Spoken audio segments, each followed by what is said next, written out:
भारत में मजाक मजाक में शुरू होने वाली तहरीक कॉकरोच जनता पार्टी ने पहला जो अपना रिजल्ट है वो डिलीवर किया है, यानी पहला प्रोटेस्ट किया। उसके नतीजे में जो उनकी डिमांड्स थी वो सारी की सारी एक्सेप्ट कर ली गई, और वो भी एक ऐसी हुकूमत की तरफ से जो इतनी आसानी से झुकती नहीं है और इतनी आसानी से डिमांड्स कबूल नहीं करती है।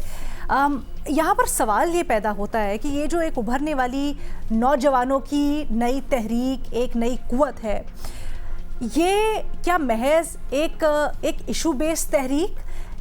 हमने तारीख़ में बहुत सी ऐसी तहरीक, ऐसी बहुत सी मूवमेंट्स देखी हैं मुख्तलिफ इशूज़ के ऊपर जो उभरती हैं और फिर वक्त के साथ साथ मद्धम पड़ जाती हैं।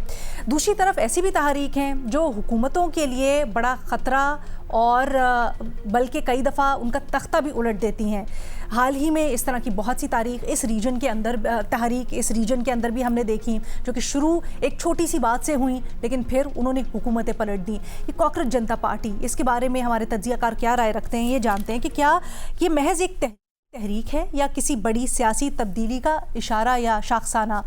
सोहेल वड़ाइच साहब, भारत की हिस्ट्री को अगर देखा जाए तो तलबा तहरीक की तारीख क्या रही है, और क्या कोई ऐसे जुज़्व होते हैं तहरीक के अंदर जिनसे हम ये क्वांटिफाई या अंदाज़ा लगा सकें कि वो क्या गुर हैं या क्या पैमाना है कि ये अज्जात है इस तहरीक के अंदर जो एक सब्सटैंशियल तहरीक हुई और इसने अपने मोटिव्स हासिल किए?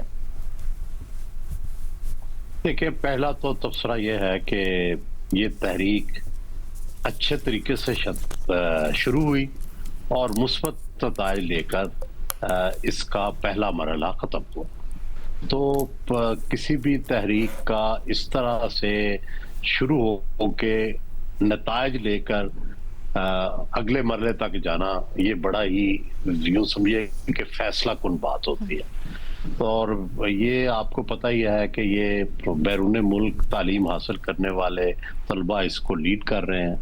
और ये भी सही है कि कॉकरोच का लफ्ज़ एक चीफ जस्टिस ने यूज़ किया और फिर इसके रिएक्शन के तौर पर ये कॉकरोच जनता पार्टी बन गई। और जिस तरह आप कह रहे हैं कि भारत के अंदर, तो देखें, जनता पार्टी से पहले एक तवील अरसा तक कांग्रेस जो है उसने रूल किया है, और सारा जो आइन है, सारा सेटअप है, ये सारा कांग्रेस की लीडरशिप ने बनाया। और उसने हिंदुस्तान की जो जिद्दोजहद आज़ादी थी उसमें बड़ा रोल अदा किया था, उनका तजर्बा था। तो इसलिए हिंदुस्तान को एक जमहूरियत बनाने में उनका वाज़े रोल नजर आता है। लेकिन भारतीय जनता पार्टी जो है, ये जो असली भारत का एम था बनाते वक्त, वो था एक सेकुलर मुल्क। तो जनता पार्टी बिल्कुल उस आइडिया के खिलाफ कायम हुई और उसी आइडिया के खिलाफ चल रही है। और ये जो इस वक्त कॉकरोच पार्टी का उभरना है, ऐसे लगता था कि भारत में जो सेकुलर सियासत है और जो जमहूरियत है, इसकी अब कोई गुंजाइश नहीं रही, क्योंकि मोदी ने जो अपना सारा लॉबी बनाई थी जिसमें सारे अमीर लोग, सनतकार और ओवरऑल जो वहाँ की एलीट थी वो शामिल थी। और जवाब में जो कांग्रेस थी उसकी लीडरशिप उतनी मुअस्सर नजर नहीं आ रही थी कि वो अगला इलेक्शन भी जनता पार्टी को हरा सके। लगता था कि अमित शाह अगर ये मोदी रिटायर भी हुए तो अमित शाह को इक़्तिदार दे जाएंगे।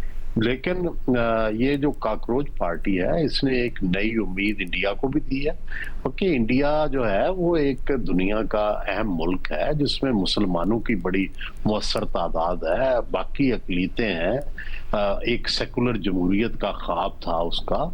और अभी तक वहाँ पे कोई फौजी इनकलाब नहीं आया, जमहूरी रवायात मजबूत हो रही थी। सारा कुछ मोदी साहब ने जो है वो तबाह कर दिया। तो कॉकरोच पार्टी ने पहली शिकस्त दी है मोदी को, इसको मोदी की पहली सियासी शिकस्त भी कह सकते हैं। और मैं समझता हूं कि जब शिकस्तों का आगाज होता है तो फिर आपको जाए अमा नहीं मिलती। ये पहली फतह दरअसल सियासत में मोदी की पसपाई का आगाज है।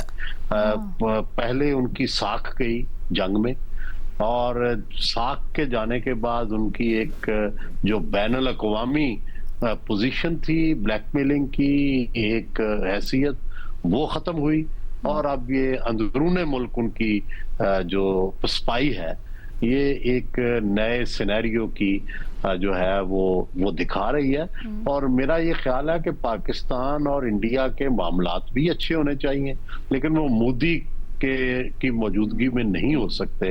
अगर मोदी की पसपाई होगी तो शायद कल जनूबी एशिया भी पुरअमन होगा और शायद भारत के अंदर अकलीतें जो हैं उनको भी कुछ सहारा मिलेगा और शायद फिर कश्मीर का कोई पुरअमन और मुनसफाना हाल जो है वो भी निकल आएगा। जाते जाते, क्योंकि आपकी राय भी साफ़ी साहब और महमद से थोड़ी मुख्तलिफ है सर, सियासी तहरीक और सोशलिस्ट तहरीक या सोशल इश्यूज़ के ऊपर तहरीक, इनमें फ़र्क, और ये फ़र्क क्या कॉकरोच जनता पार्टी आपके अंदाजे के मुताबिक अबूर कर सकती है या नहीं?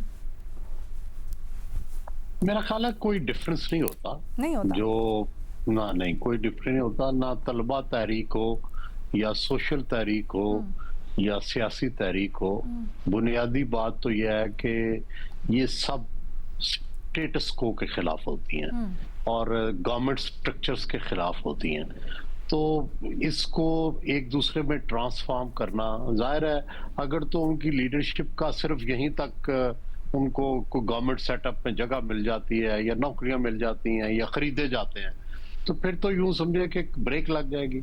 लेकिन अगर फर्ज करें वो वाकई समाज को बदलने का या मुल्क को बदलने का इरादा रखते हैं और इसको अगले मरहले तक लेके जाते हैं, तो इसको बहुत आसान है सियासी तहरीक बनाना। जब आप एक तजर्बा कर लेते हैं तो दूसरे का रास्ता खुल जाता है। तो अगर भुट्टो साहब का आप देखें जो राइज था ना, तो वो तलबा तहरीक से हुआ था कि रावलपिंडी के पॉलिटेक्निक में एक वाकया हुआ था, उसके खिलाफ तहरीक चली थी और फिर वो तहरीक बनते बनते पीपल्स पार्टी की राइज पर मुंतज हो गई थी। और इसी तरह अगर आप याद करें कि जो भुट्टो साहब के खिलाफ जो दो मूवमेंट चली हैं, जिसका फिर 1977 में जाके कल्मिनेट हुआ, वो भी तलबा तहरीकें थी बुनियादी तौर पर, जिसमें पहले बांग्लादेश नामंजूर तहरीक थी और भुट्टो साहब के खिलाफ एक प्रोटेस्ट था इस्लामी जमीयत तलबा का और उस जमाने की जो राइटिस्ट पार्टियां थी, और फिर अल्टीमेटली उनका एक राइटिस्ट इत्तेहाद बना और फिर राइटिस्ट इत्तेहाद ने इस्लाम का नारा लगा के, निज़ाम मुस्तफ़ा का नारा लगा के भुट्टो साहब को आउट किया। तो ये अगर आप किसी भी मुल्क की तारीख पढ़ें तो ये एक छोटा नुक्ता आगाज होता है और फिर आहिस्ता आहिस्ता उसमें बाकी फोर्सेस, बाकी ताकतें, ये जावेद हाशमी साहब बांग्लादेश नामंजूर तहरीक के लीडर थे, तो आज भी वो रेलेवेंट तो है, उनका नाम गूंजता है आज भी। तो ये सारी तारीख अगर आप पढ़ें तो अगर तो ये इन्होंने कोई कॉम्प्रोमाइज ना किया जो लीडरशिप है कॉकरोच पार्टी की, ये ना हो कि कल को ये वजीर बन जाए मोदी साहब के ही, तो फिर तो जाहिर है तहरीक ने क्या चलना है। लेकिन अगर ये खड़े रहे और इसी तरह वाकई समाज में तब्दीली की बात करते रहे तो फिर यही सियासी तहरीक बन सकती है। और ये बड़ा अहम है, जब आपने पहले ये भी कहा कि आपको अर्जेंसी भी नजर आती है इस वक्त भारत के अंदर, उनकी नौजवान के अंदर, नौजवान नस्ल के अंदर सियासी तौर पर एक तब्दीली की मांग की। सलीम साफी साहब, महमल, कुछ कहना चाहेंगे आप? अलीना, देखिए मैं ये कहूंगी कि देखें जो पॉलिटिकल मूवमेंट या फिर आप पार्टी भी बन जाए बेशक, लेकिन उसके बाद उसको ट्रांसलेट करना वोट्स के अंदर, उसके लिए ऑब्वियसली बहुत ज्यादा स्ट्रैटेजी चाहिए होती है, टाइम चाहिए होता है।